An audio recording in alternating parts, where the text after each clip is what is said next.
kadib markii xafiiska warqabadka TV-ga Universal magaalada Boorama ay soo gaadhay dambaal cabasho oo la xiriira dadweynaha deegaanka duleedka godka qashinka ee magaalada Boorama haddaba shalay gelinkii dambe saacadu markay ahayd 3 galabnimo ayaa waxaan u socdaalay dhinaca waqooyiga magaalada Boorama halkaasi oo ay ku sugnaayeen dadweynaha ku dhaqan deegaankaasi oo cabasho ka muujinaya godka qashinka waxaana u kurgalay godkan qashinka ee cabashada iga soo gaarsiiyeen dadka deegaankaasi haddaba maxay tahay cabashada dadkani maxayse mas'uuliyiinta dawladdu ka yiraahdeen naalaa ubadkii way naga baloloodeen way naga sumoobeen way naga duriyeen way naga shumeen gidaafadii bartankeedii bay xaafadaha yagii noqdeen inaad soo aragtiin waa diideen waxa la yiri waa diideen waa sida ragga ay yiri sida ay yidhaaheen baan anaguna leenahay waan gubaynaa waan ololinaynaa itaalka yagu meel una dhiga ma fadhiisanayno ubadkii baa shiriishadii intay soo qaadaan caagadii biyahan ku soo dhaansanay ku nuugaya oo noogu daraya shiriishadii oo wada dhiig leh waxa la wixii gaankii gacmaha la gashanayay wixii keenaya timir dhacdaa la keeno ardaayada la noogu shubay saano ma jirto de qofka si ay ku eegayaan waxay u keenayaan bay macaansanayaan marka meesha gidaafad weeyaan maadata cudur weyn baa ka dilaacay imkan roobku markuu daana ka basii daran xaarkii baa la keenaya aqalada horteeda lagu shubaya guriga lama seexan karayo anagu gidaafadii reeraha gidaafada u dhowna waanahay habeenkii kama seexan qiiqo hadhow toona wuxuu noqon roobka markuu yimaado daruurtii baa xumaanayso biyaha ka da'aya wadata cudur baa maratay galaya oo laga cabaya marka cudurkaasina calool xanuun daacuun iyo ku dhacaysa cudur laga caafimaad helayana maaha marka waxa weeyaan hay'adda samafalka ee sharafta leh maadalka maantaan hor joogno oo maadalka kaga cabanayna inay naga qabtaan oo ay gidaafada naga dheereeyaan oo meel fiican naga geeyaan marxin malkan waxaan codsi baaq ka diraynaa horena anagoo u hadalnay oo ka hadalnay dhibaatada iyo waxyeelada gudaafada ay nagu hayso waxaanu leenahay shirkadda baabuurta gudaafada wada waxa ka qabtaan oo naga joojiyaan hadii kale wixii inta dhaafsan qacantayada aan iskaga celinayna waxaan leenahay maayirka dawladda hoose ha u gurmata bulshada dhibaatada caynkaas haysata caafimaad darrada ku dhacday inta wixii dhaafsanta waan iska celin doonaa horena waan inigu sheegnay waxa weeyaan horta hadal waa waxa ay ragga yiraahdeen waxa ay yiraahdeen baan leenahay maayirka magaaladu gudaafada iyo qurunka uu xaafad walba ka soo qaadayo halka noo kana reero dushooda aqal waa laga qaadaa aqal waa la geeyaa qurunka sida loo keenaa waan wala jeefnaa waan wala bugnaa ubadkii wax dhintay iyo wax ku daba jiro u kala go'ay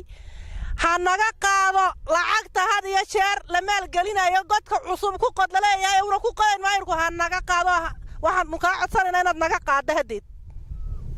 waan dhimanay maayir ilaahay dad ka baqaysa lacagta aad u hayso godka cusub intaad naga qaadid xagan godka kale ugu qodo geel maamulka magaalada oo dhan waanu siinay cabashadayadaasi kii u dambeeyeen ku cabanaynay maayirka shaqadiisa ahayd darada u dambeysay wuxuu yiri kol haddaad cabasho cabateen lagama qaaday xashiishka halkaas lagu shubaya oo lagu daadinaya lagama qaadayo kana waxba igama qaadi karo barasaabku kuwaasina waxba ima oran karaan waa shaqadeedii buuri nin shaqadeeda igala hadli karaan ma jiro wuxuu cadaystayba ku tagrifal xuquuqdii aadamaha xuquuqdii bini'aadanka xashiishkiyo inta xaafad laga soo qaado xaafad kale lagu daadiyo deemaanaan rag cabashada madaxweyne ku xigeenka arrimaha gudaha barasaabka mas'uuliyiinta gobolka oo dhan horena cabashadayada waan ugu gudbinay haatanna waan ugu gudbinaynaa nimanka shirkadda lana waxaan uga digaynaa baabuurtoodaasi intay u fayow yihiin inay haystaan meeshii kale geynayaan ay geystaan xashiishkaas waddanka dhan uu soo diiday ma naga jilicsanaanay haddaan awal iska hurdno waan soo toosnay haddaba maayar maydhanana wuxuu ka helu leeyahay haddii uu sharcigii isagu damcay inuu awood u sheegto dadka oo yiraahdo kama badaynayo waan ku shubaya hantidii dadka iyo mustaqbalkooda iyo caafimaadkii ubadka baabiin maayo aniga isaga magaalada iskugu iman dawladuna intayna waxba arrinkaasi dhicin ama dhibaato dhicin ninkaasana wada dhibaatada koowna ka ummadda ka qabato ha ka soo gaadho wadi arkaya kaydkii biyuhu intuu jiro meesha cid alla cid nooli ma jirto ku dadka halkan ka tagay wuxuu tagayaa dari macaan u tagayaa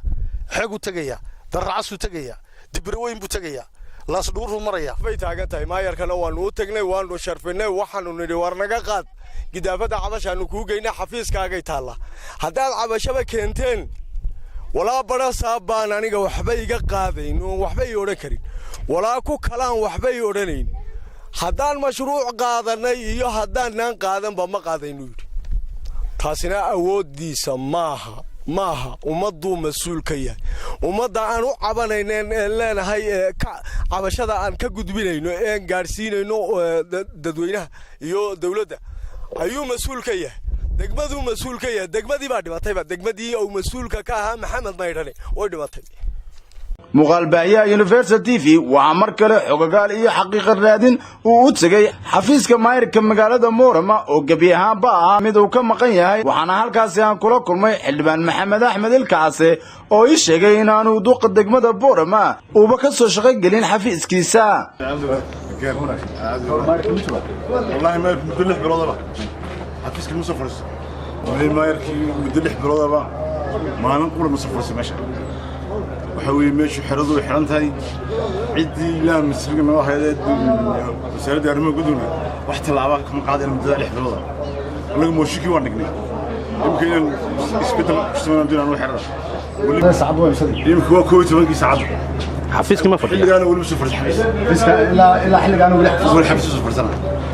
أنا waxaan u baqay xukuumadda aad taageerto muushika yaala maayirka Boorama aanu xidhiidho kala duwan la sameynay kadib markii mobilkiisa gacanta oo aanu ka waanay mar kale uu naga qaban waayay